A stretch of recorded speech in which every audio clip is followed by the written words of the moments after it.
Aujourd'hui, samedi de la 5e semaine de Carême, en première lecture, l'Église nous offre un passage du prophète Ézéchiel qui parle de Dieu qui va rassembler son peuple dispersé.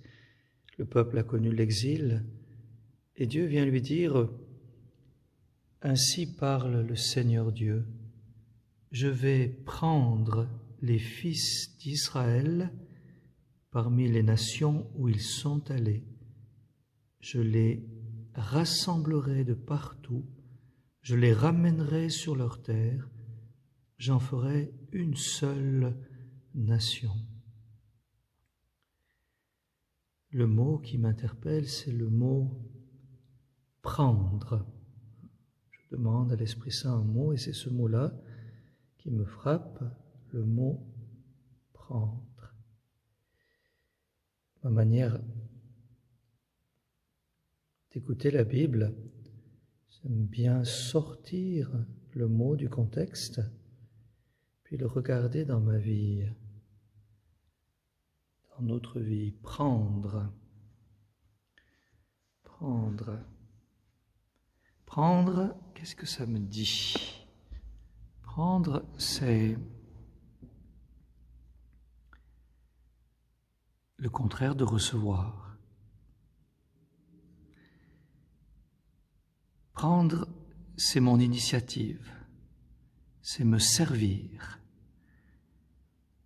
C'est différent que d'accueillir ou de recevoir.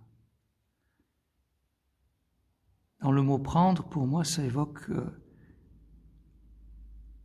c'est moi qui vais faire, c'est moi qui ai l'initiative. J'agis de manière indépendante, comme j'ai envie. C'est très différent de recevoir, c'est très différent d'accueillir. Quand je reçois de l'autre. J'accueille ce que l'autre me donne. Je suis en dépendance de l'autre. Je ne prends pas, je n'ai pas l'initiative, j'accueille. Prendre pour moi, c'est plus le moi-je. C'est moi qui décide. C'est moi qui décide de me servir. C'est très différent d'accueillir où c'est plutôt « Seigneur, c'est toi qui me donnes. Et moi, je reçois. » C'est toute l'attitude de Jésus qu'on trouve constamment dans les évangiles. En Matthieu, par exemple, il dit « Tout m'a été confié par mon Père. » Au fond de moi, je n'ai rien. J'accueille, je reçois, je ne prends pas. Et dans l'évangile de Jean, constamment, il dit « Les paroles que je vous dis, ce ne sont pas mes paroles, ce sont celles que j'ai entendues de mon Père et que je vous dis. » Tout, il l'a reçu, accueilli.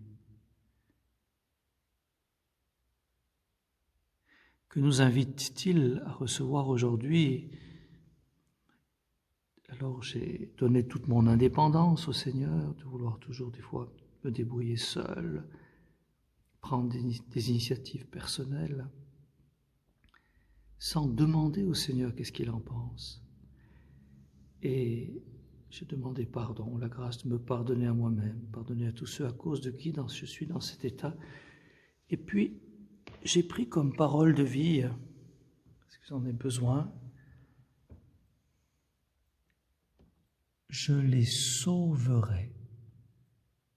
Comment va-t-il nous sauver? Je les sauverai en les retirant de tous les lieux où ils habitent et où ils ont péché. Je les purifierai. Alors ils seront mon peuple et moi, je serai leur Dieu. C'est le Seigneur qui va nous sauver. Je les sauverai. Je les purifierai. Ce n'est pas moi, c'est lui. Et il nous sauvera de tous les lieux où nous habitons et où nous avons péché. Nous sauvera en nous purifiant pour que nous soyons véritablement son peuple et qu'il soit notre Dieu, que nous lui appartenions de toutes les fibres de notre être. de notre corps, cœur, âme et esprit. Je les sauverai en les retirant de tous les lieux où ils habitent et où ils ont péché, je les purifierai. Alors ils seront mon peuple et moi je serai leur Dieu. Oui Seigneur, je veux te donner toute permission de venir me sauver et me purifier de tout ce qui m'éloigne de toi, de tout ce qui m'empêche d'être à toi. Prendre, recevoir. Nous sommes le premier samedi du mois aujourd'hui, un jour qui est spécialement consacré à la Mère de Dieu. Et c'est vrai que nous avons reçu la Mère de Dieu comme notre Mère lorsque Jésus était en croix.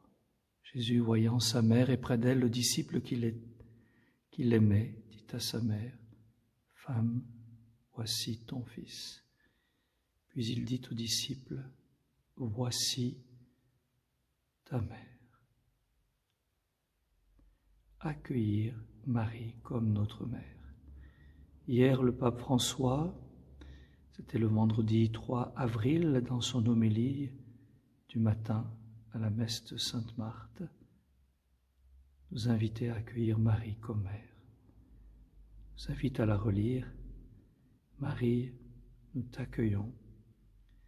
Intercède pour nous. Aide-nous à accueillir ton Fils, à nous laisser purifier et sauver par lui. Nous te remercions pour ta sollicitude de mère. Bonne journée à tous. Soyez bénis.